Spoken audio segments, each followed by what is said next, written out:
Good morning, children. Today in our chemistry class, we will start with laws of chemical combination. All the chemical reactions take place according to the certain laws, and these are called laws of chemical combination. And we will study following laws here: law of conservation of mass, law of multiple proportion, law of constant composition, law of reciprocal proportion, and Gay-Lussac law of gaseous volumes. In From the following laws, you all have studied law of conservation of mass and law of constant composition in class 10th. Now the first four laws are related to the mass relationship, while the fifth one deals with the volume of reacting gases. Now the law of conservation of mass. In this law it is said, in all physical and chemical changes, the total mass of the reactant is equal to that of the product. That means किसी भी chemical या physical reaction में reactant और product का मास conserve रहता है. It can be also say that matter can neither be created nor be destroyed. So now we'll just take an example to explain this law. To prove the law of conservation of mass, there is one particular example is given in which Landau take NaCl and AgNO3, and after the reaction NaCl reacts with AgNO3 to form NaNO3 plus AgCl. Now you see in this reaction the mass of NaCl is 23 plus 35.5. The mass of AgNO3 is 108 plus 14 plus 48, and the total mass of reactant is 228.5. Now in the product side, the mass of NaNO3 is 23 plus 14 plus 48. Mass of AgCl 108 plus 35.5, and the total mass of product is 228.5. So you can see that in this example, the mass of reactant is equal to the mass of product. So actually it is the explanation of law of conservation of mass. Now the second law is law of multiple proportions. According to this law it is said, when two elements combine to form two or more chemical compounds, then the weights of one of the element which combines with the fixed weight of the other bear a simple whole number ratio to one another. For example, carbon combine with oxygen to form CO and CO2. And you see that in CO, the mass of carbon is 12, while the mass of oxygen is what? 16. While in CO2, the mass of carbon is again 12 and the mass of oxygen is 32. So the ratio in between the mass of oxygen is 16 is to 32, that is 1 is to 2. We can take another example. In this example, the several oxides of nitrogen are given.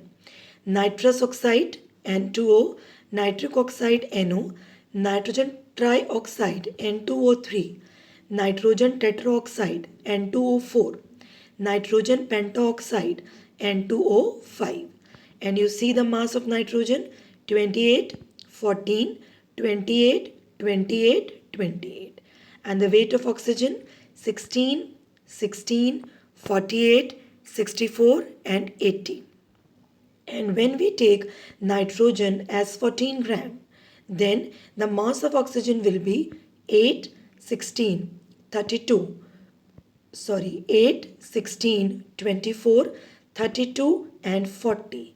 And the ratio will be 1 is to 2 is to 3 is to 4 is to 5.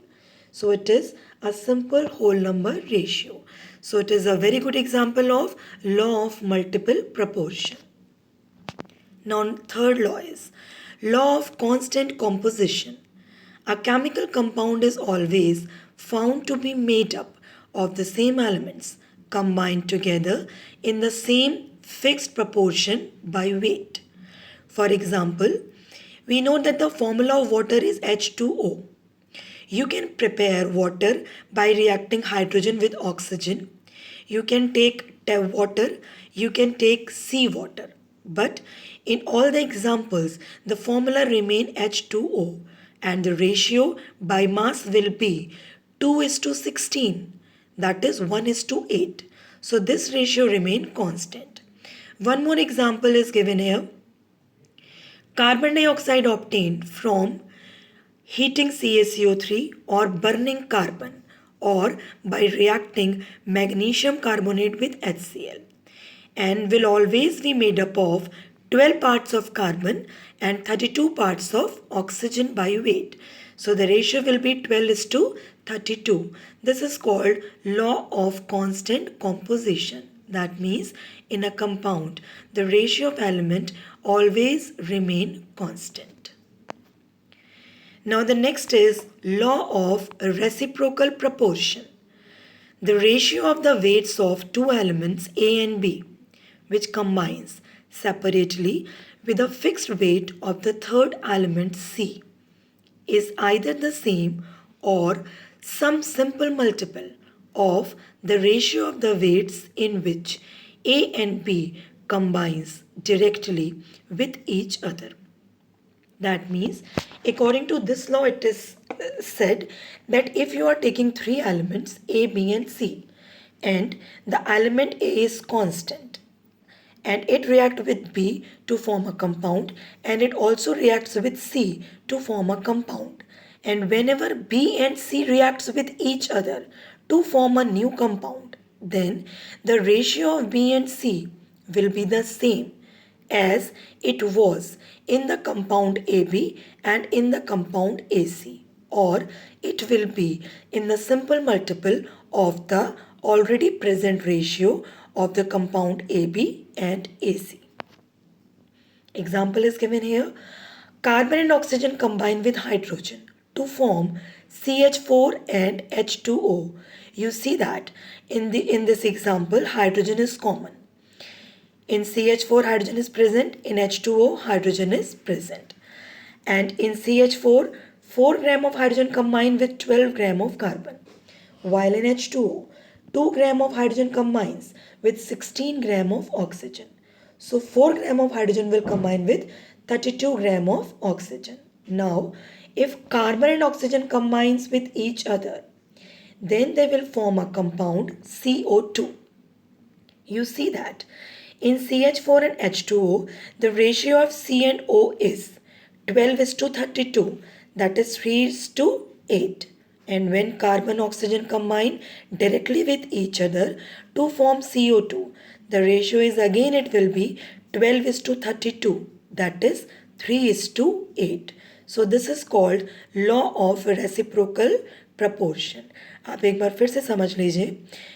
कोई भी एक common element जब दो अलग अलग element के साथ combine होकर दो कंपाउंड बनाता है, जैसे यहाँ हाइड्रोजन बना रहा है CH4 and H2O.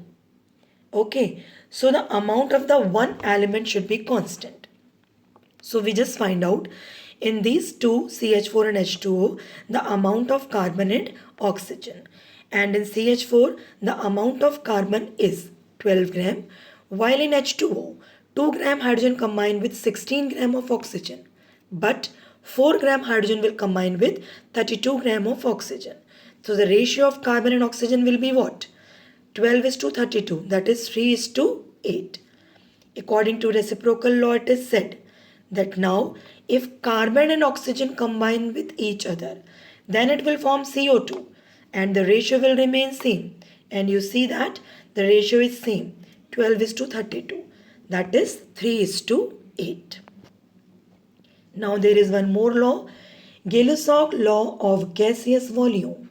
When gases react together, they always do so in volumes which bear a simple ratio to one another and to the volumes of the products, provided all measurements of volumes are done under similar conditions of temperature and pressure. According to this law, it is said that if in a reaction reactants and products. All are gases. Then there will be a simple whole number ratio in their volumes. Examples are given here. N2 plus 3H2 gives 2NH3. All the reactant and products are in the gaseous form, and you see the ratio 1 is to 3 is to 2. Another example, H2 plus O2 gives 2H2O. All are gases and the ratio is 2 is to 1 is to 2. In the third example, H2 plus Cl2 gives 2HCl and the ratio is 1 is to 1 is to 2. So this is called Gay-Lussac law of gaseous volume. That's all for this class. Now in our next class we will discuss some new topics of chemistry. Thank you.